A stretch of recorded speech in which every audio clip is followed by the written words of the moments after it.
How do you file your family court documents during the pandemic in Philadelphia County? Hi, I'm Alicia Kinchlow, the owner of Kinchlow Law, a family law practice based out of the Philadelphia area. Now, today I'm going to talk about how you can file your custody documents in Philly while the courts are technically closed to the public.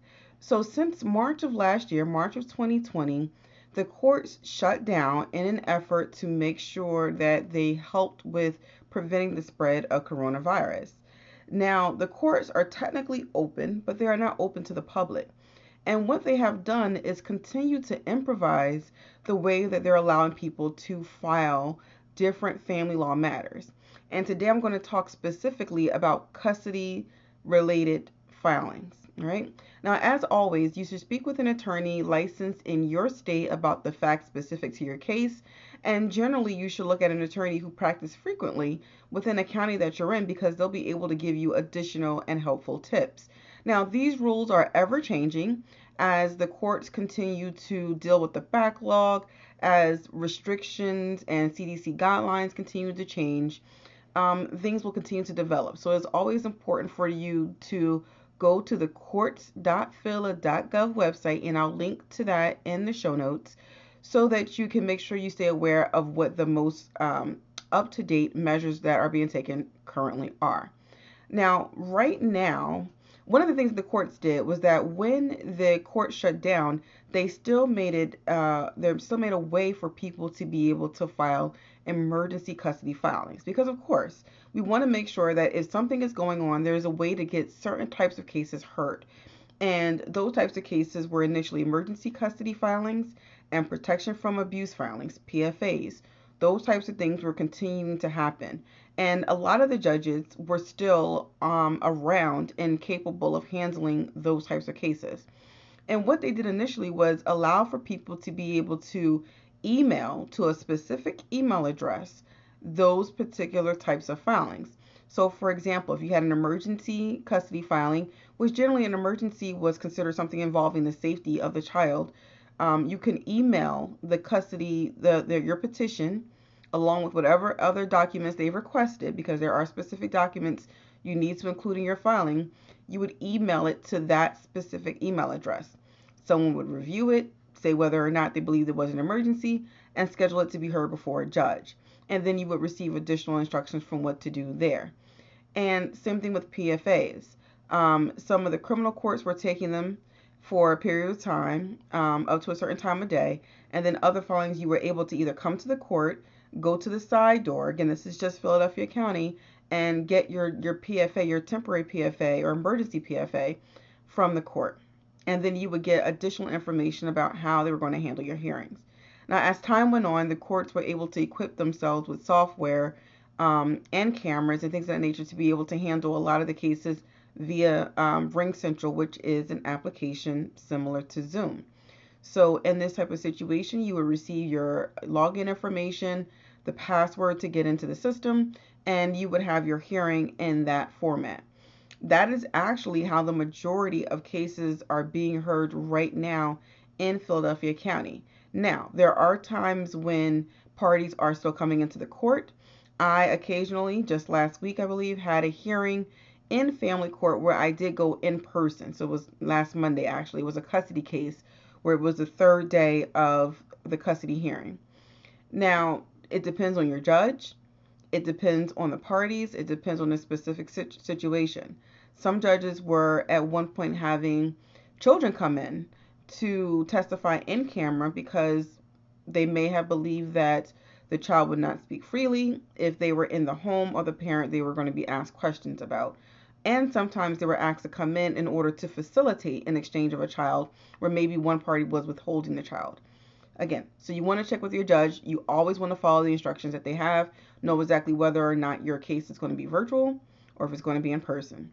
But getting back to the filings, with regard to the way that they're doing some things now, in addition to being able to email filings into the court, you're also able to mail them in. So that was something that kind of never stopped happening, was that you could mail in your filings. Now, what presents some issues for some parties, and definitely for pro se litigants, so people who are representing themselves, is that a lot of filings require fees. So you have to make sure that you know what the fee is for your matter and try to mail it in at the same time. That would make things generally a lot easier. If you don't do that, you would usually get the court stamping it and then sending it back to you with the bill saying to pay this amount within a certain time frame. If you never pay that amount, if you never get that bill, if you never follow up, there's a chance that your case may just sit and you may be waiting months for a modification that you believe that you filed that actually never went anywhere because the court never received the filing fee. So it's very important for you to make sure that you have everything you need if you're mailing in your documents or if you're going to email in your filing, to make sure you follow up with the payment, because again, that will cause it to sit. Now, if you add on to that, the way that things are happening with the billing system, and then just what's been happening with the United States postal mail, how long things are taking, it can be very hard to kind of track what's going on with your filings. You want to make sure that you follow up. Sometimes having an attorney can help with that matter because we're able to file it in the way that we think is the most efficient way. And we have attorney helplines that can sometimes help us to get through to the courts a little faster than lay people can. So again, you want to kind of pay attention to the way that the courts are doing things. Now, recently the courts were rolling out a program where they were allowing people to walk in and drop their documents off for filing in the lobby. That's continuing to be tested, and eventually, hopefully, it'll be rolled out to the general public.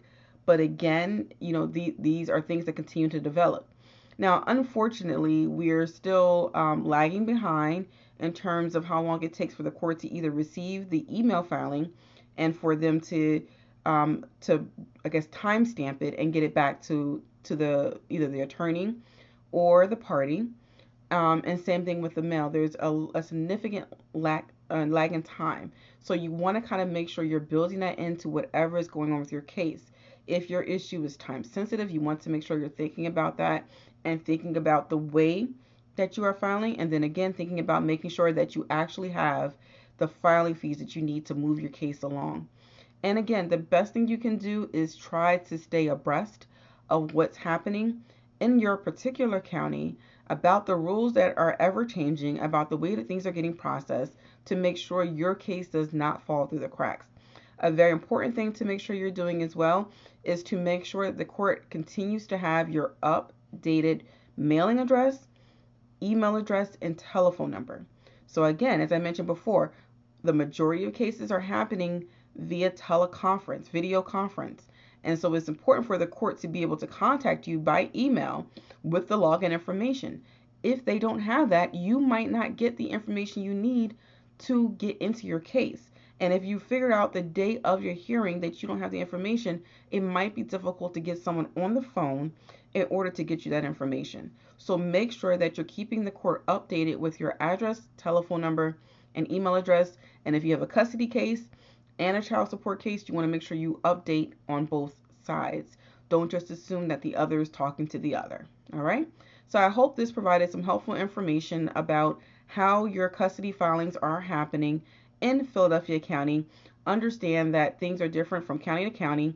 Montgomery County, just outside of Philadelphia, does have electronic filing, which is a lot easier for most parties to do. And then some other courts are allowing you to fax in things. So just make sure you're going to the court's website and checking how you're able to file your custody matters. Make sure you're filing them in a timely manner, especially if there are deadlines affiliated with your filing. All right, make sure you hit subscribe to this channel so that you'll get another video. We're doing a video every single day of 2021 on divorce, custody, and support. And if you hit the little notification button, you'll get a little ring every time we drop a new video. All right, until next time, take care.